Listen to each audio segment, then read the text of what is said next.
From archaic translation by H. T. Francis and R. A. Neal. Jataka No. 418. Attasada Jataka. A pool so deep, etc. The master told this tale while living in Jetavana monastery, concerning an indistinguishable terrific sound heard at midnight by the king of Kosala. The occasion is like that already described in the lohakumbhi birth. At this time, however, when the king said, "Lord, what does the hearing of these sounds import to me?" The master answered, "Great king, be not afraid. No danger shall befall you owing to these sounds. Such terrible indistinguishable sounds have not been heard by you alone. Kings of old also heard like sounds, and meant to follow the advice of brahmins to offer in sacrifice 4 animals of each species.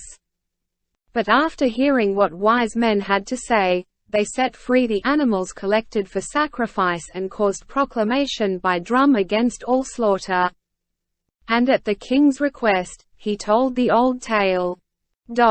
Once upon a time when Brahmadatta was reigning in Benares, the Bodhisattva was born in a Brahmin family worth 80 crores. When he grew up he learned the arts at Taxila. After his parents' death he reviewed all their treasures, got rid of all his wealth by way of charity, gave up desires, went to the Himalaya and became an ascetic and entered on mystic meditation. After a time he came to the habitations of men for salt and vinegar, and reaching Benares lived in a garden. At that time the king of Benares, when seated on his royal bed at midnight, heard 8 sounds. First, a crane made a noise in a garden near the palace. Second, immediately after the crane, a female crow made a noise from the gateway of the elephant house. Third, an insect settled on the peak of the palace made a noise.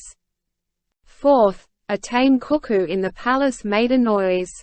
Fifth, a tame deer in the same place. Sixth, a tame monkey there. Seventh, a gnome living in the palace. Eighth, immediately after the last, a Pakseka Buddha, passing along the roof of the king's habitation to the garden, uttered a sound of ecstatic feeling. The king was terrified at hearing these 8 sounds, and next day consulted the Brahmins.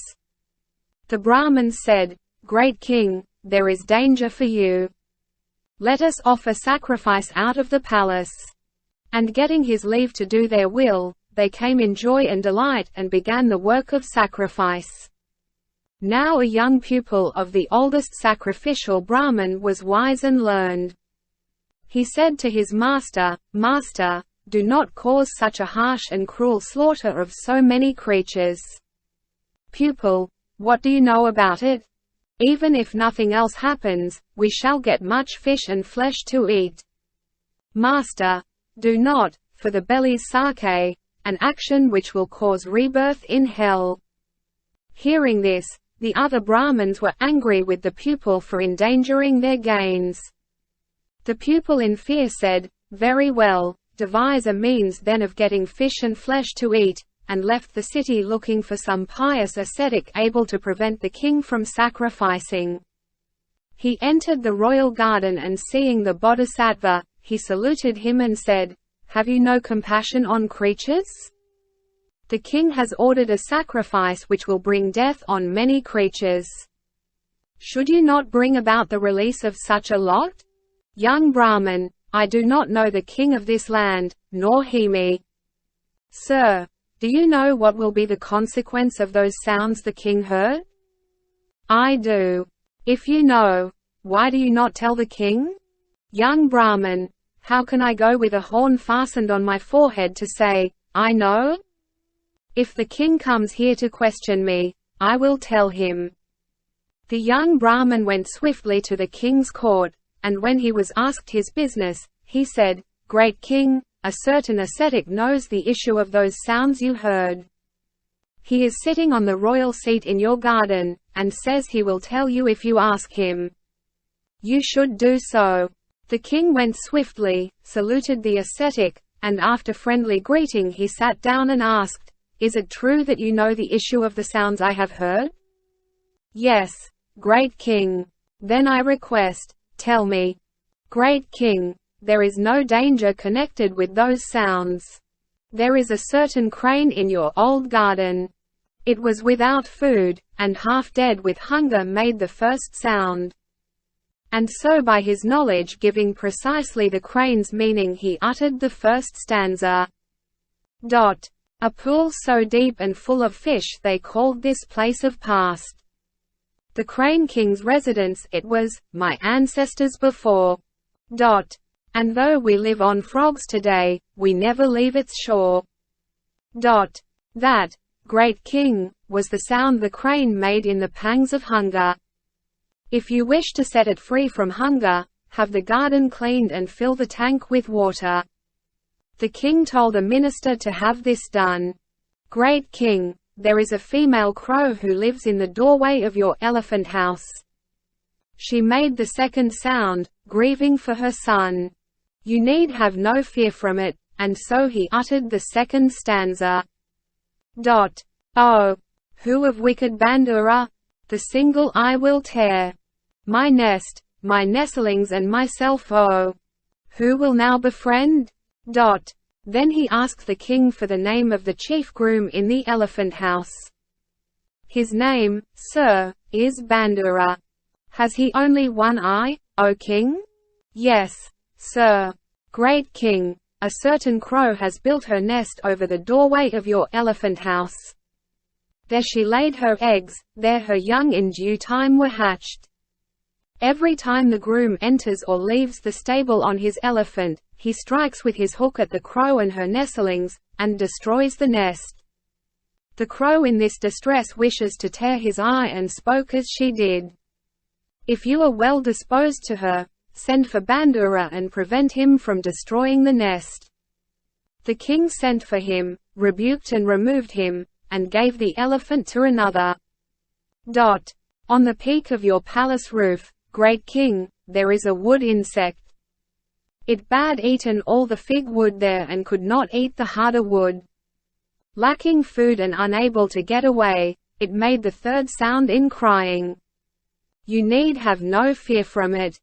And so by his knowledge giving precisely the insect's meaning he spoke the third stanza. I've eaten all the fig wood round as far as it would go.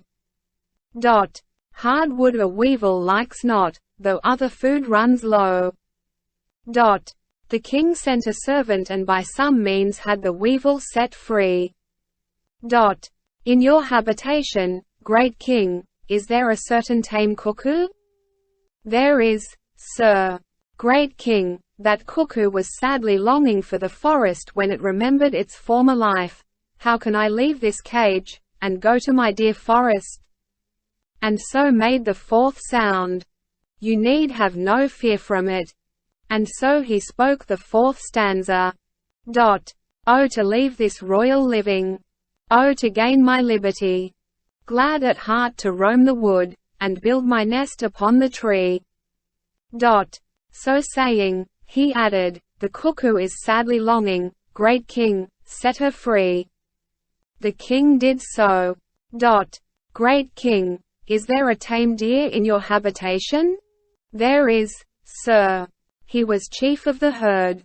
Remembering his dear female and sadly longing for love of her he made the fifth sound. You need have no fear from it. And he spoke the fifth stanza. Oh to leave this royal living. Oh to gain my liberty. Drink pure water of the fountain, lead the herd that followed me. The great being caused this deer too to be set free and went on, great king, is there a tame monkey in your habitation? There is, sir. He was chief of a herd in the Himalaya, and he was fond of the society of female monkeys. He was brought here by a hunter named Bharata. Desiring and longing for his old retreats he made the sixth sound. You need have no fear from it, and he spoke the sixth stanza. Filled and stained was I with passions, with desire springing. Bharata the hunter took me. May I bring you happy fate? The great being caused the monkey too to be set free, and went on, "Great king, is there a gnome living in your habitation?" "There is, sir. He is thinking of what he did with his fairy and in the pain of desire made the seventh sound. One day he had climbed the peak of a high mountain with her. They picked and decorated themselves with many flowers of choice color and scent, and never noticed that the sun was setting. Darkness fell as they were descending. The fairy said, 'Husband, it is dark, come down carefully without stumbling,' and taking him by the hand, she led him down. It was in memory of her words that he made the sound. You need have no fear from it. By his knowledge he stated and made known the circumstance precisely, and spoke the seventh stanza. When the darkness gathered thickly on the mountain summit lone. Stumble not, she gently warned me, with your foot against a stone. So the great being explained why the gnome had made the sound, and caused him to be set free, and went on, "Great king, there was an eighth sound, one of ecstasy. A certain Pakseka Buddha in the Nandamula cave, knowing that the conditions of life were now at an end for him, came to the dwelling of man. Thinking, I will enter into nirvana in the king of Benares park.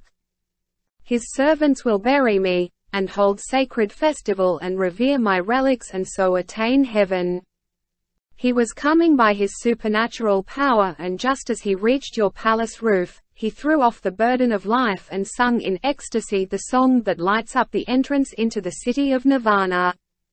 And so he spoke the stanza, uttered by the Pakseka Buddha. Surely I see the end of birth. I never again the womb shall see. My last existence on the earth is over, and all its misery.